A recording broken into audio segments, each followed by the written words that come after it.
Hey guys, it's Absolute AJ here and this is Grim. Today I'm going to be taking you through his bio, telling us the lore and his background. Let's get straight into the video, shall we? Okay, so this is Grim's background. Get out of my way. Growing up in Jurong, Singapore, Keng Boon could often be found in the wilderness learning and practicing the skills he was taught by his survivalist father. At 18, he was conscripted into the National Service and thrust into the NDU, Singapore's elite Naval Special Forces formation. A prime candidate for the Frogman School, Keng Boon's endurance and focus assured successful completion of FMS training and advancement to the Clearance Diving Group.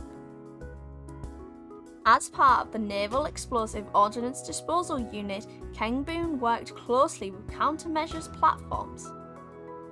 He then attended the SAF Military Intelligence Institute School of Army Reconnaissance, where as the eyes and ears of the SAF, he was trained to be stealthy, obtain information, and provide accurate and timely intelligence reports. His skills in reconnaissance and security brought Keng Boon to Callie's attention as a potential NIGHTHAVEN agent. His psychological report reads, Agent Charlie Tho, Grim Keng Boon is a difficult man to get to know, let alone bond with. Within minutes of our initial meeting, I had the sense that he was conducting his own evaluation. There is a coldness to him that makes me wonder what would have occurred had I not met his qualifications. Even as a child, Keng Boon displayed a predatory disposition. When he talked about afternoons spent helping his mother tend to her beehives, he was referred to as an incident worth exploring. One of those afternoons was interrupted by an armed assailant. Using a strategy he observed in the bees, Keng Boon took down the man who was twice his size by focusing on sensitive areas around the head. His aggression was so precise and overwhelming that his mother's attacker never recovered from the resulting coma. When I asked if this event affects him today, Keng Boon answered no. Whether guilt regarding the event was dismissed or present at all is undetermined.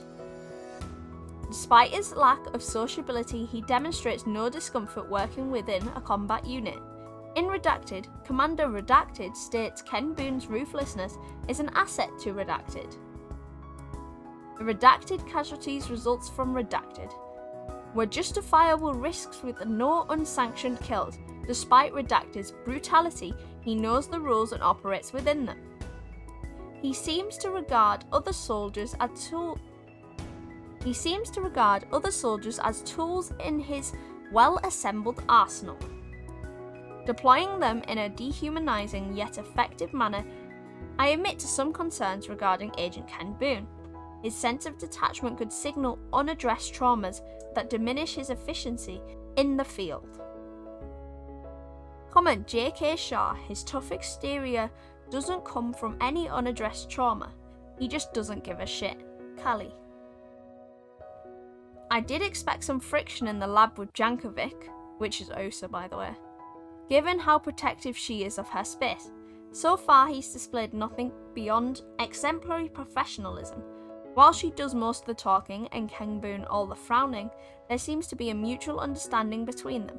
Jankovic was even seen reading a detective novel that was previously on Keng Boon's desk, NIGHTHAVEN Psych Division.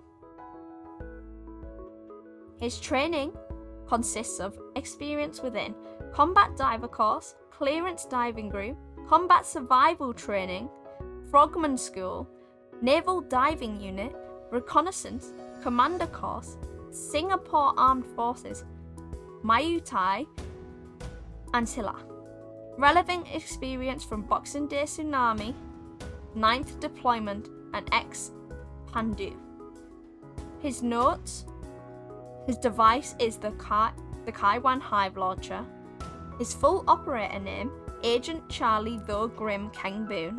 The evaluation lead was Agent Anya Osa Jankovic.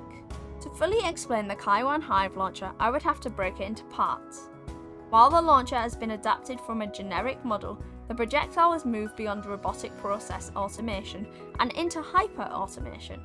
It was a challenge to develop an adhesive that allows the canister to stick to horizontal surfaces without jamming the CO2 cartridge. If a target is missed, it should still deploy, not that I'm suggesting Grim would miss, but if he were to, it's a non-issue. The canister does still need proper weight distribution to stick to vertical surfaces.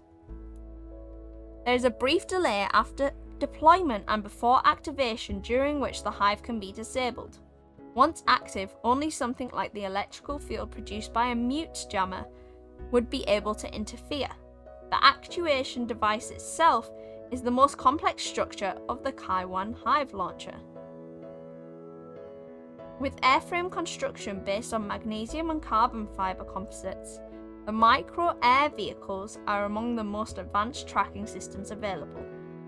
These little bee-bots are extremely useful for battlefield situational awareness. Grim doesn't seem to have many friends, so I gave him a swarm of them. Agent Anya Bosa Jankovic, QCR League. So that's Grim. Make sure to check out my other new season videos, which are linked in the description below. If you enjoyed the video, please consider subscribing, and I'll see you guys in the next one. Bye!